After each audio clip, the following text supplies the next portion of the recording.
For most of human history, a woman's entire life was decided by men.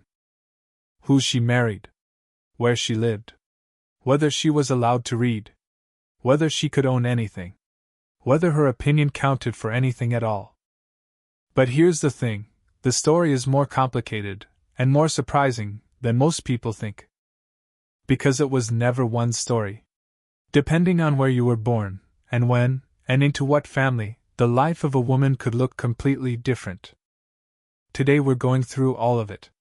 From ancient Egypt to the Me Too movement. The progress, the setbacks, the women who changed everything, and the work that still isn't finished. ERA 1. The Ancient World. Let's start in ancient Athens, the birthplace of democracy. Which sounds great, until you realize that democracy meant rule by men. Women in ancient Athens were not allowed to vote, own property, or leave the house without a male escort. They were legally the property of their father until marriage, and then the property of their husband. But cross the Mediterranean to ancient Egypt, and the picture is completely different. Egyptian women could own property, run businesses, file for divorce, and even inherit land. And at the very top, Cleopatra ruled one of the most powerful empires on earth for over 2 decades. She was fluent in 9 languages, commanded armies, and negotiated with the most powerful men of her era as an equal. Rome sat somewhere in the middle. Roman women couldn't vote, but they could own property, run businesses, and in wealthy families, exert enormous political influence behind the scenes. Some Roman women were among the most educated people of their time. The lesson from the ancient world is simple: it was never a single story. Where you were born, and what class you were born into, mattered as much as your gender. A wealthy Egyptian woman had more freedom than a poor Athenian man. Power was always complicated. ERA 2. The Middle Ages. Most people picture the Middle Ages the same way: peasant women married off at 12, no education, no rights, treated like property. And for most women, that was true. But the Middle Ages is full of surprises. Noblewomen who managed entire estates while their husbands were away at war had real administrative power, collecting taxes, settling disputes, commanding defenses. Some became skilled political negotiators in their own right. Then there were the women of the church. Abbesses like Hildegard of Bingen ran monasteries that functioned like small kingdoms, managing hundreds of people, controlling land and finances. Hildegard herself wrote books on medicine, composed music that is still performed today, and corresponded with popes and emperors who asked her advice. She was, by any definition, one of the most influential intellectuals of the 12th century. In medieval cities, women ran shops, worked as brewers, bakers, and merchants. Guilds sometimes admitted women. Widows in particular could inherit their husband's trade and run it independently. So was the Middle Ages terrible for women? For most, yes. But it was never simple. Class, location, and circumstance created wildly different lives. A noblewoman ruling a castle and a peasant girl married at 12 were both living in the same century, in completely different worlds. ERA 3. The First Voices. The year is 1792. A woman named Mary Wollstonecraft publishes a book called A Vindication of the Rights of Woman. She argues, clearly and directly, that women are not inferior to men, they are simply denied education. Give women the same education as men, she says, and they will prove themselves equal in every field. The response from most of society: ridicule. She was called hysterical, dangerous, immoral. She was also right. And she planted a seed that would take another century to fully bloom. In 1848, a group of women, and some men, gathered in Seneca Falls, New York, and did something that had never been done publicly before. They formally demanded the right to vote. The Declaration of Sentiments they signed that day borrowed directly from the Declaration of Independence, but changed the words to include women. It caused a scandal. In Britain, the fight for the vote became something else entirely. The suffragettes, led by Emmeline Pankhurst, moved from polite petitions to direct action, chaining themselves to railings, breaking windows, going on hunger strikes in prison. When force-fed by prison authorities, they continued. Pankhurst was arrested 12 times. She never stopped. And then, in 1893, something remarkable happened on the other side of the world. New Zealand became the first country to give women the right to vote. A small island nation changed history. The rest of the world was watching. ERA 4, the 20th century. The United States gave women the right to vote in 1920. But here's something that often gets left out: that right applied mainly to white women.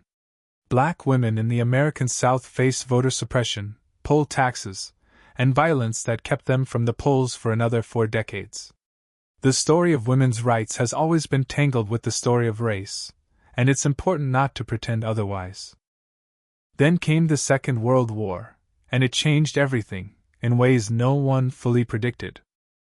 With men at war, women moved into factories, offices, and positions of responsibility that had been closed to them before.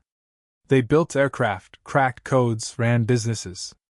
And when the war ended and they were expected to simply go home and be housewives again, many of them refused. The 1960s brought 2 things that transformed women's lives more than almost anything before them: the contraceptive pill, which for the first time gave women control over their own bodies and their own futures, and the second wave of feminism. Betty Friedan published The Feminine Mystique in 1963, describing the quiet desperation of educated women trapped in domestic roles. Gloria Steinem founded Ms. Magazine. Simone de Beauvoir's The Second Sex had already laid the philosophical groundwork in France. The battles of this era, equal pay legislation, the right to open a bank account without a husband's permission, the right to divorce without proving fault, access to abortion. These were not abstract ideas. They were the daily realities of millions of women's lives. And slowly, country by country, decade by decade, they changed. Though not everywhere. Saudi Arabia didn't allow women to drive until 2018. As a comparison point for how recent some of this still is. ERA 5, today. In October 2017, a hashtag appeared on social media, #MeToo. Within days, millions of women around the world shared their experiences of sexual harassment and assault, in workplaces, in industries, in situations where they had felt unable to speak before. Powerful men in film, media, politics, and business lost their positions. The conversation about power and consent shifted globally in a matter of weeks. It was one of the fastest cultural shifts in modern history. Today, women lead countries, run the largest companies in the world, win Nobel Prizes, command space missions. More girls are in school globally than at any point in human history. In many countries, women now outperform men in higher education. But the picture isn't complete. In Afghanistan, since 2021, girls above 6th grade are banned from school. Universities are closed to women. Women cannot work in most jobs, cannot travel without a male guardian, cannot show their faces in public. In many countries, including wealthy ones, women still earn significantly less than men for the same work. Women make up more than half the world's population but hold less than a quarter of parliamentary seats globally. Domestic violence remains the most common form of violence on Earth. And every year, around 12 million girls are married before the age of 18, not by choice. But how far have we come? Here is the honest answer. 200 years ago, in most of the world, women could not vote, could not own property, could not choose their husband, could not attend university, and had no legal recourse if their husband beat them. That was simply the law. Today, in many countries, women have full legal equality. They vote, lead, create, command. The change between then and now is genuinely enormous, one of the most significant shifts in the history of human civilization. And it happened because individual women, and many men alongside them, fought for it. Often at great personal cost. Mary Wollstonecraft was called hysterical. Emmeline Pankhurst went to prison. Countless women whose names we don't know were quietly radical in their own lives, refusing the roles assigned to them, demanding something different for their daughters. But here is also the honest answer. Progress is not automatic. It is not permanent. It is not global.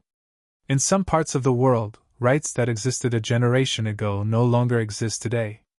And even in the most progressive countries, the gap between legal equality and lived equality is still very real. The story isn't over. It's just getting to the interesting part. If you found this video interesting, hit like and subscribe, it genuinely helps. And drop in the comments, which moment in this history surprised you the most? Was it Hildegard of Bingen advising popes in the 12th century? Was it New Zealand leading the world in 1893? Was it the fact that Saudi Arabia only allowed women to drive in 2018? I'd genuinely love to know. See you in the next one.